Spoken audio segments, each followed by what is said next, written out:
Hi everyone and welcome to my review of Stanley Kubrick's A Clockwork Orange in 1971.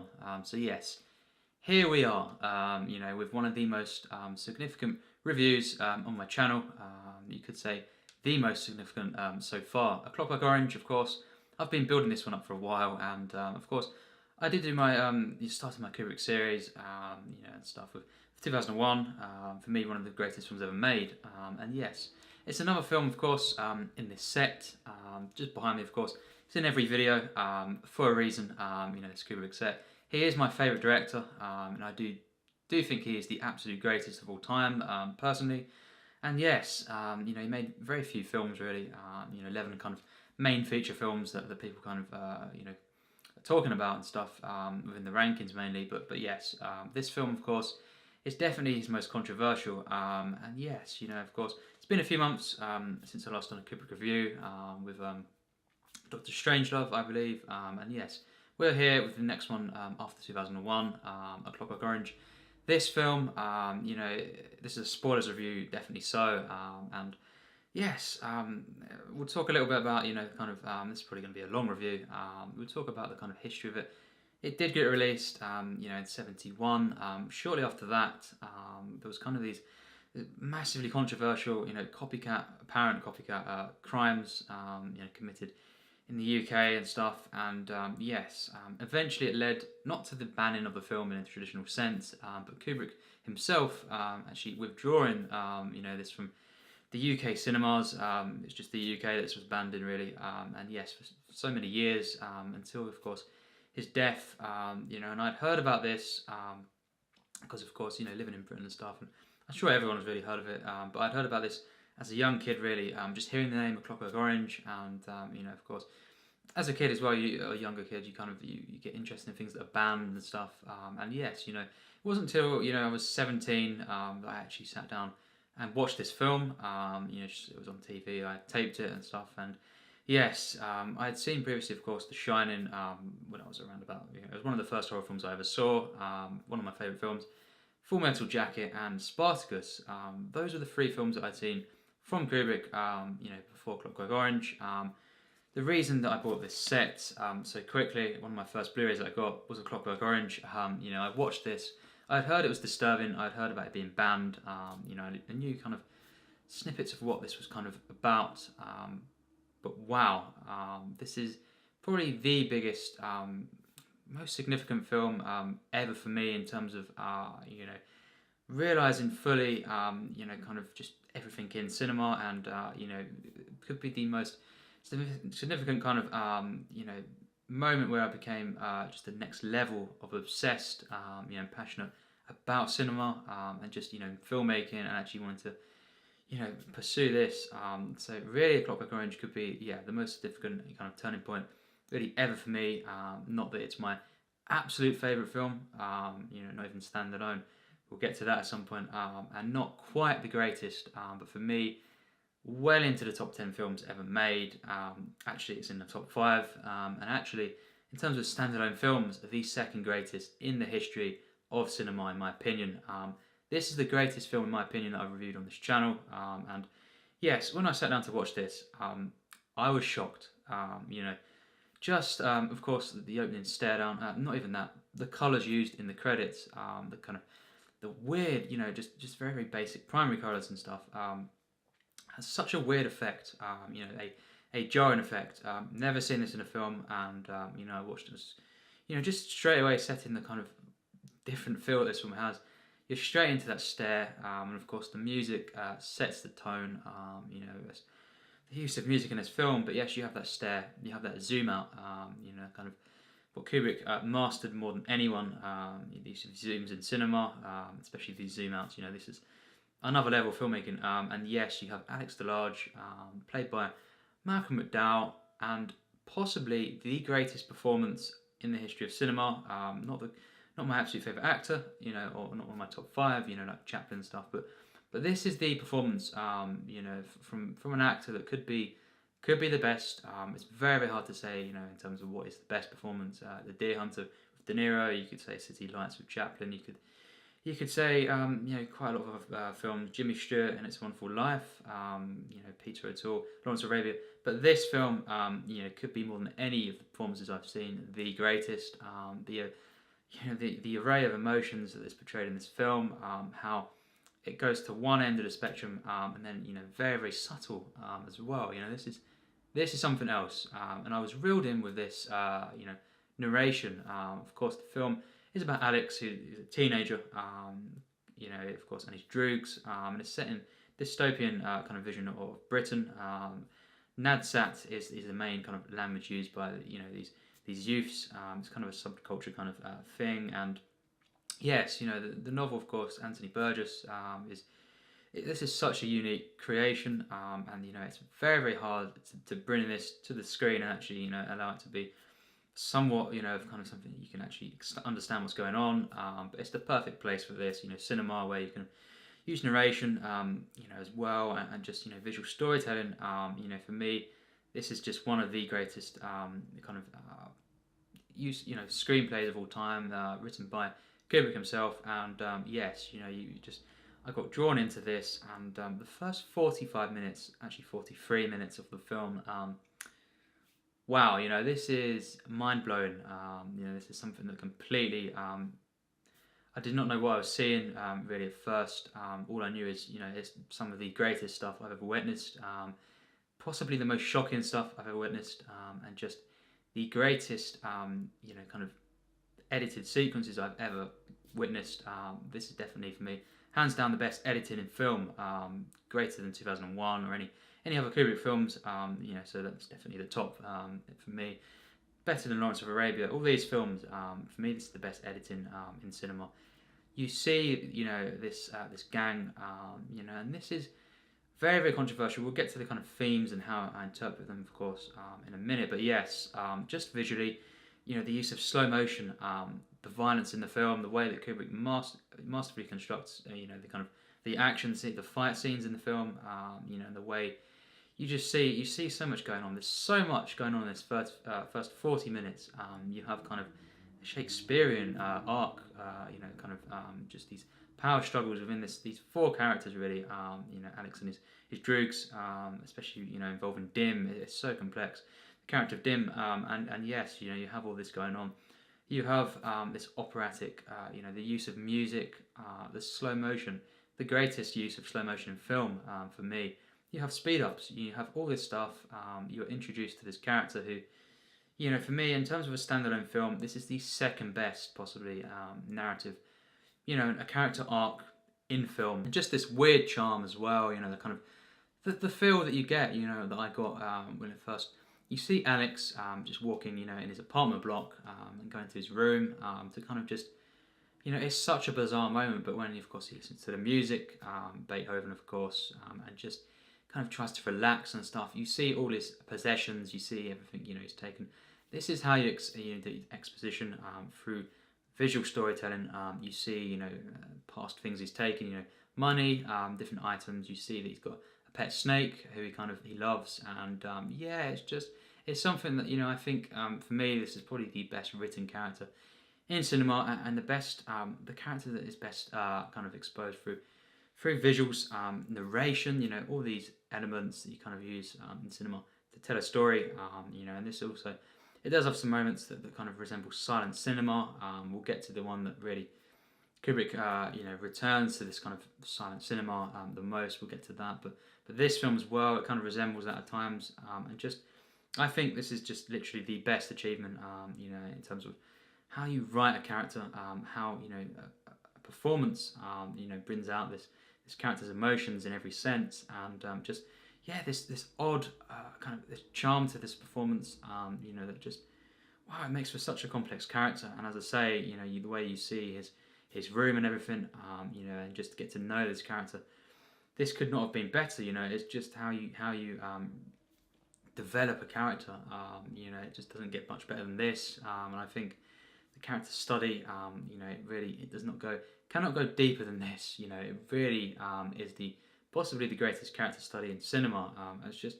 It's something else, and I think, there's so many moments in the film that are just such a spiritual level, oddly comforting level, you know, but just the way that this character is just, for me, the best written, really, pretty much. Just what a protagonist, this anti-hero. Kubrick kind of blurs the lines, you know, for this, and creates someone who couldn't be really described as a hero, a villain, many things in between. Even he could not even be, might not even be an anti-hero. He is Alex DeLarge, and wow, you know, just perfect in every way. Have all this in this first 40 minutes. You know, as I say, the first act is some of the most shocking, immersive stuff I've ever seen. You know, you see him, Alex, of course, beating up, you know, a kind of old man who's kind of lying on the ground, a drunkard, and you know, it's just, this is shocking. You know, when I first saw this, you know, at 17, I just couldn't believe it. You know, I just thought, wow, you know, this is something else. You know, it's actually kind of an understatement. You know, some people how to describe the film, but yet, you know, I could not take my eyes off the screen. There was something about this that just was literally, I was thinking, you know, and kind of confirmed at the end, is this the greatest film I've ever seen? And standalone, you know, I think at that point it was definitely for me. And we'll get to the greatest standalone film, you know, fairly soon, as a hint. And yes, this film just blew me away. Even in that first act, I could not believe it.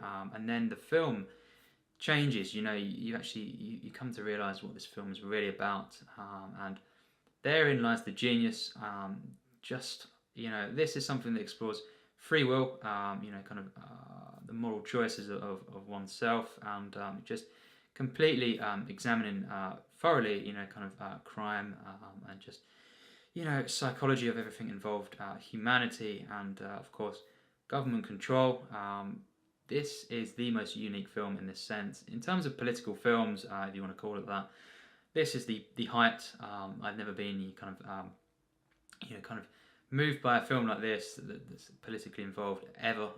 You know, this is something so powerful, and it feels like a fever dream. This film, through everything, the angles, you know, all the lens choices, you know, the distorted lenses that Kubrick would use in this film. This is genius cinema, and then of course the wide angle lenses, the kind of the whole lighting of the film, the atmosphere that is achieved through these visuals, and just everything, the way that the characters look. You have these classic later stages, you know, kind of Kubrick traits that add up to, you know, just this disturbing and uneasy feel. It's in the mind of Kubrick. He was, you know, just different to anyone in the history.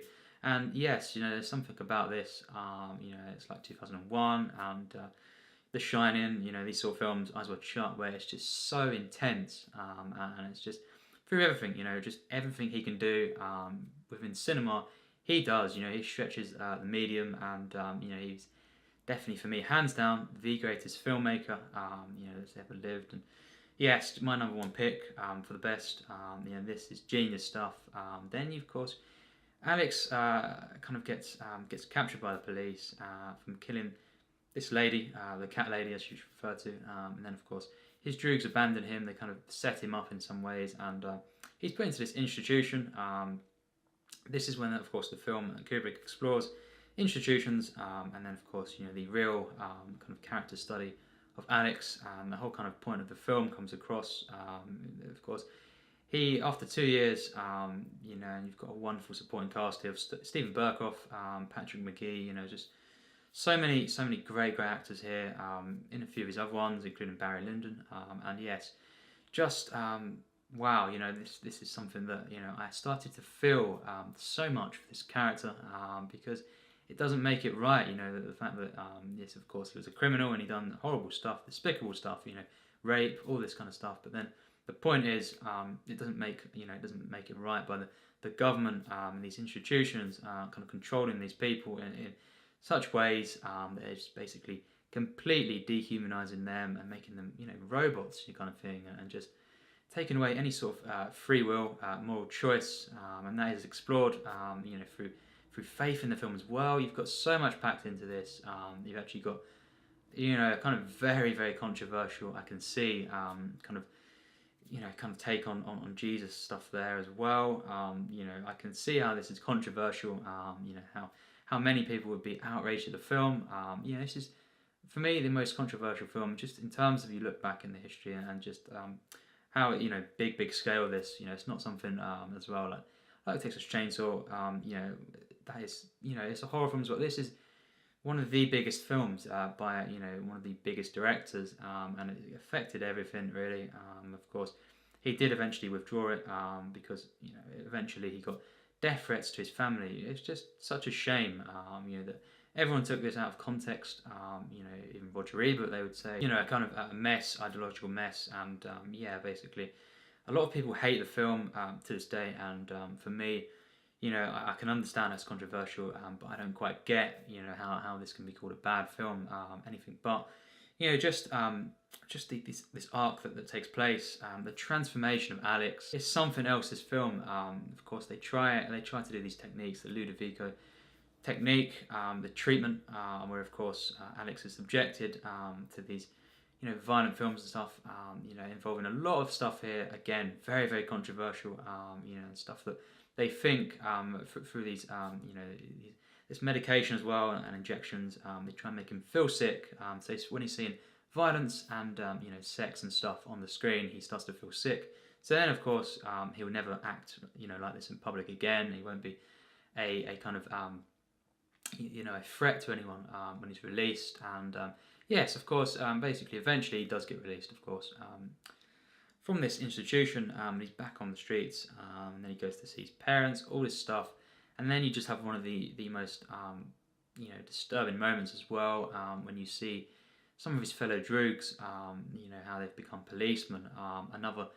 Another thing, another big statement there, just something that is so, when you first see it, what a twist, and of course, just one of these cases of a film where you go back to these locations after a certain amount of time, and something very very different about things, and it's just the return to these things, and how things have changed, and then of course, this film is about redemption as well, and whether this can happen, and it's got so much packed into the film, as I say, so much meaningful messages, but for me, it's all sincere. It's never to the point where it's preachy or kind of a film that isn't human. This is thoroughly human. It's just some people will be shocked at the outright kind of the first act, especially in the way that Kubrick kind of shows everything. This is it could not be a protagonist or someone that is our main character that is shown in such an honest way. In the brutality. That is why it's all the more impressive, of course, how you kind of, at least I did, feel so much for this character, because it's not human to do this, and of course it's not human to kind of and it's despicable to do all these things that Alex done, but then the fact that he's a teenager, and then the government, the control methods of control and the whole treatment is horrible. It's the most shocking stuff of the film. So once I saw this, leading up to the very, very end, kind of scene, the sequence there, which is just mind-blowing, the look, the reaction shot on, Malcolm McDowell's face. This elevates this film, and the way, of course, that the final use of music is used, and then, the whole point in this film, throughout the entire film, we see the film from Alex's point of view, all the kind of fantasies, in his head, and it shows how disturbing they are. This is a film that gets such into the mind of a criminal, just a human who is clearly, disturbed and everything. And this is some disturbing stuff. The use of, the montages in the film, the way the film is edited, is just genius. And it's something else. The spiritual levels that this film reaches, especially after the first act, when you see this arc playing out truly, and of course you have all these different ways that you explore humanity and the human condition. This is pretty much the greatest film ever made, in my opinion. The cinematography, it's just the second best of all time for me. The way that Kubrick shoots the film, he's in full control in every moment.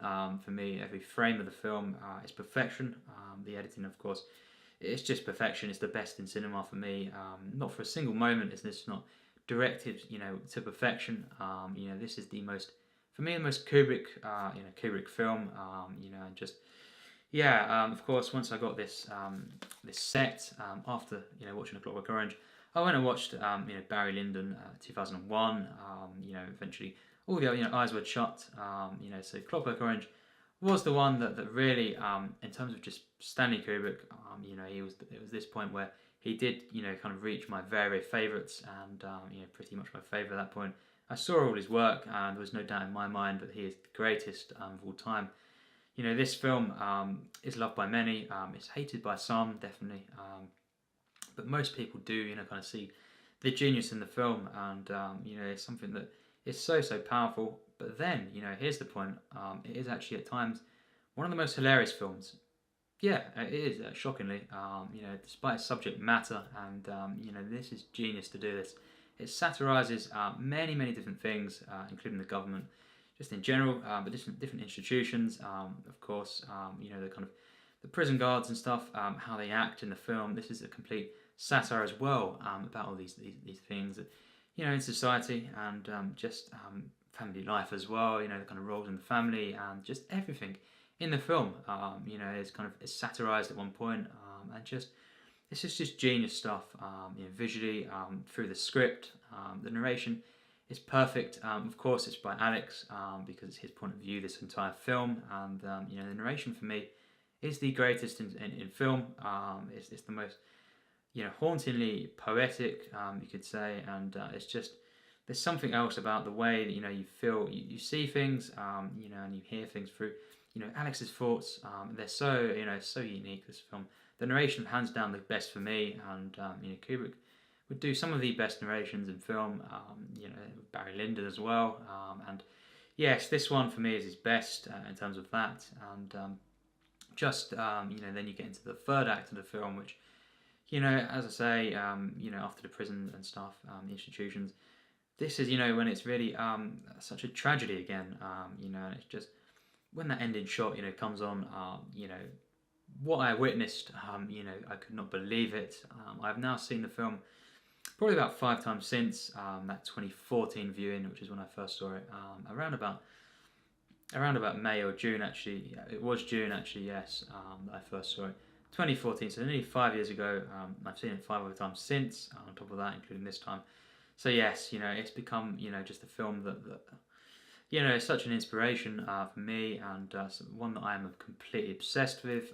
It's something that in every frame is full of atmosphere. This it can be called weird, but for me that just ticks the box in the weird that it is in this film. This is probably the most unique film I've ever seen.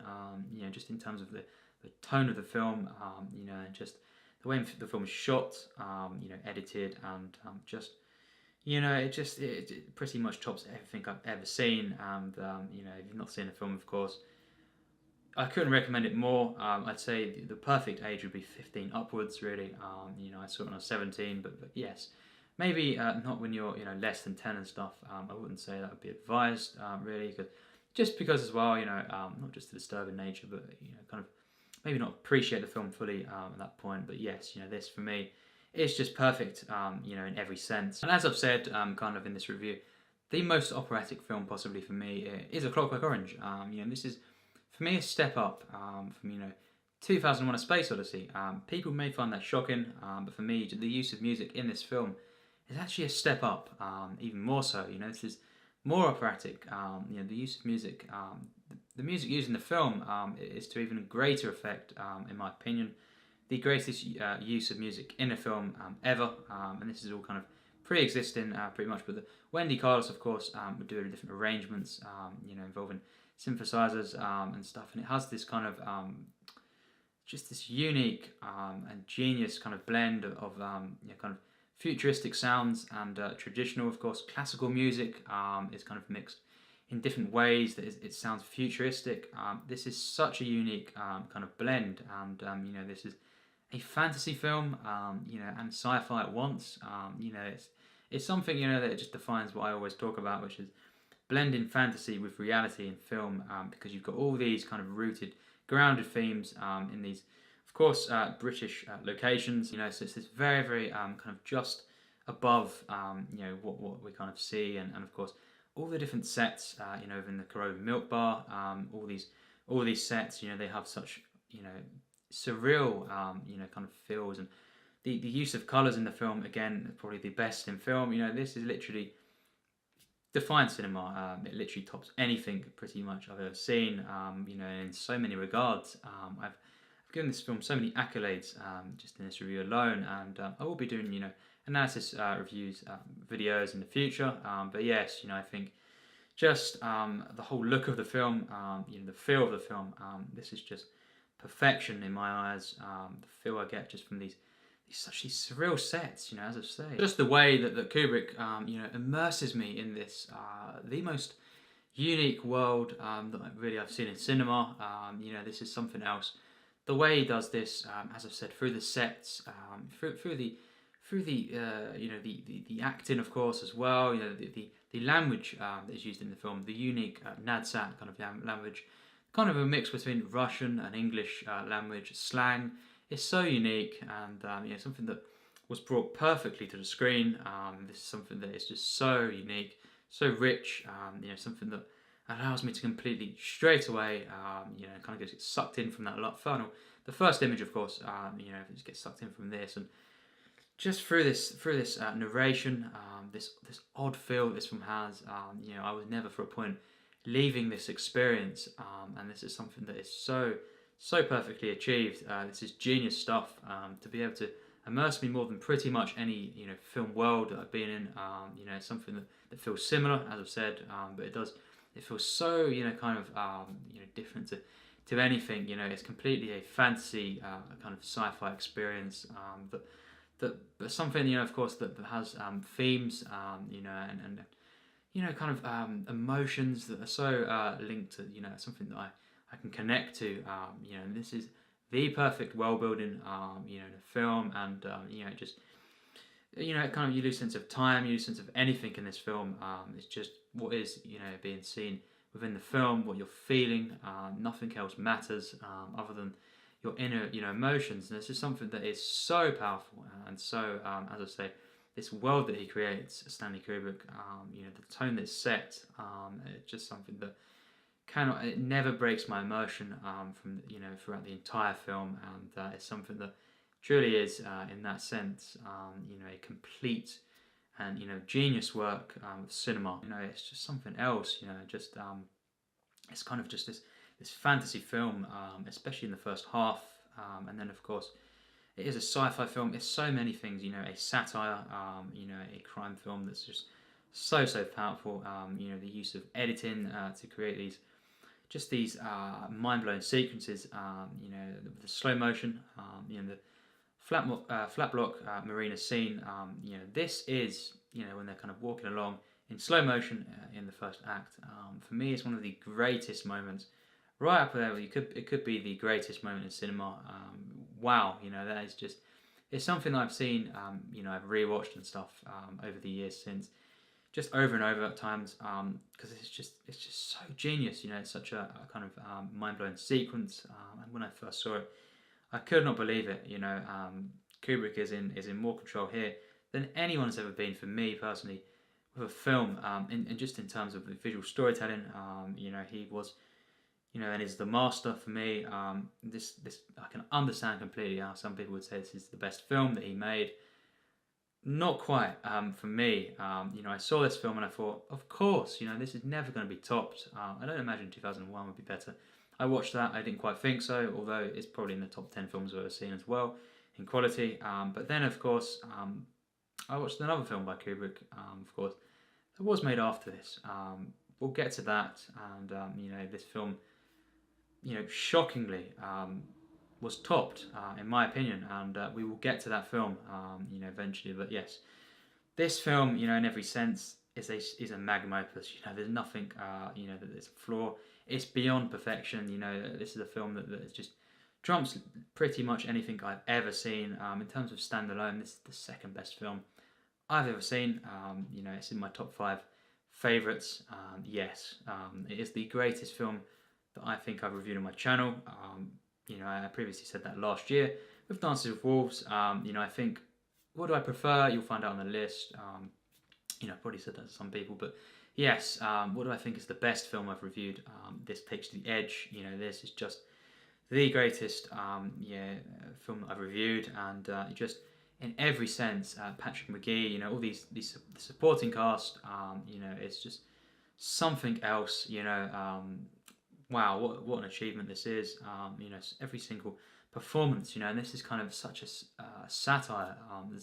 There's performances that are so, you could say over the top, but it's in such control, and it never breaks any sort of tone that is set up. This is genius. This is so risky. It's so hard to do this. I don't actually know how Patrick Magee got to them levels within them scenes near the end of just the expressions. This is mind blown. One of the best sort of acted, scenes ever. And it's just from a supporting member. But then you've got the star of the show in terms of acting is Malcolm McDowell. This is, as I say, possibly the greatest performance in film. It just, wow, it's something else. And just the whole atmosphere to the film, within the performances as well. It's, it's a comedy at times, a satire, at times one of the most funniest films. I think it's the funniest Kubrick film, personally. I think it's funnier than Doctor Strangelove and stuff. And so that's saying something. It's funnier than Full Metal Jacket overall, but then it is the most disturbing film that he made.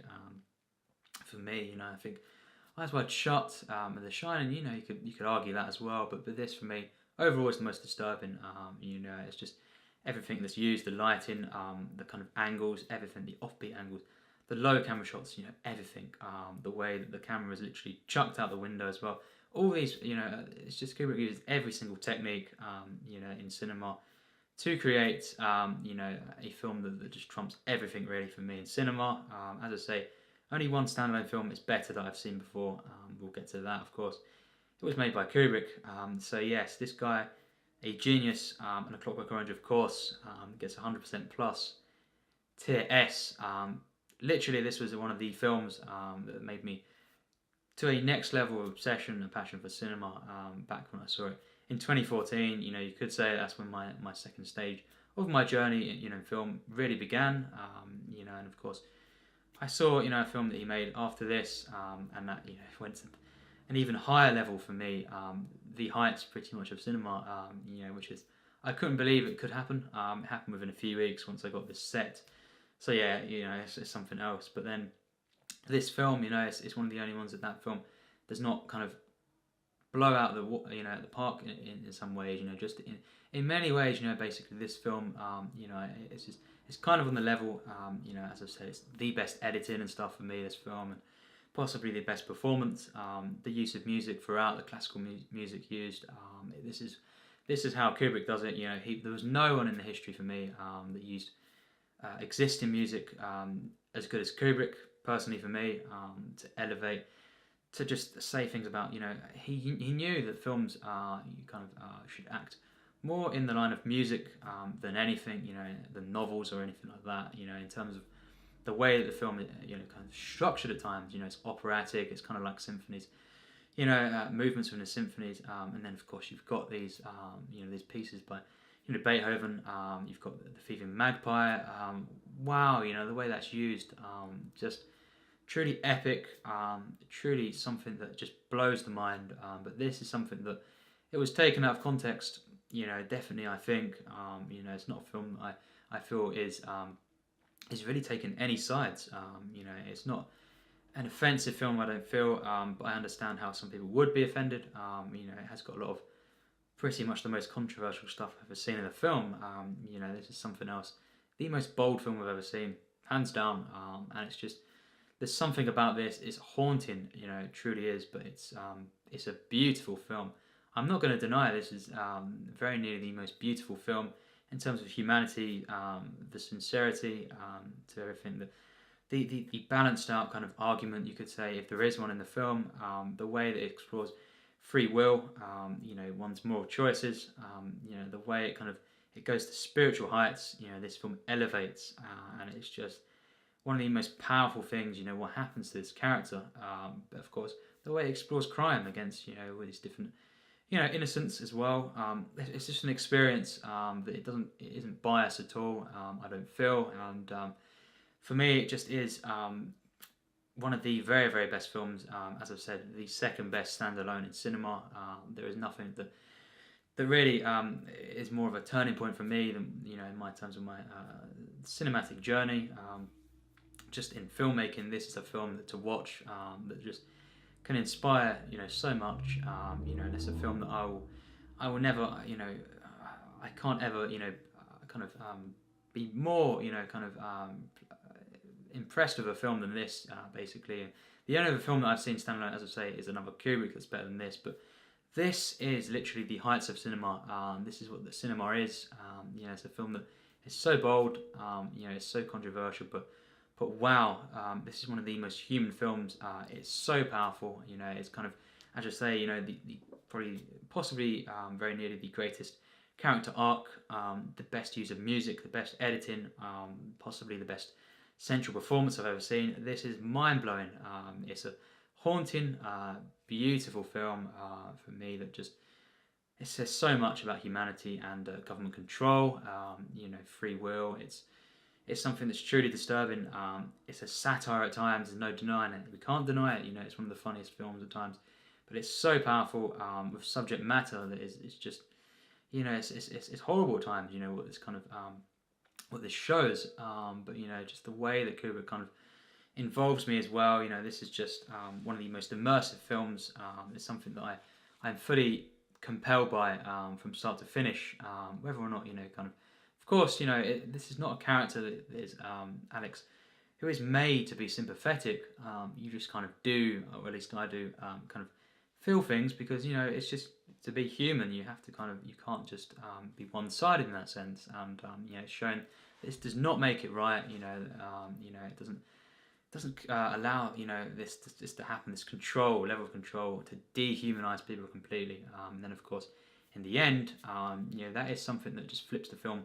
Once again, something else, this film, that final shot, and the bit where, of course, Alex looks, and you just see his thoughts once again back into this fantastical feel. This is the perfect blend of fantasy and reality, and it's a Clockwork Orange. It pretty much has never been better than this, and Stanley Kubrick, shockingly for me, managed to top this film.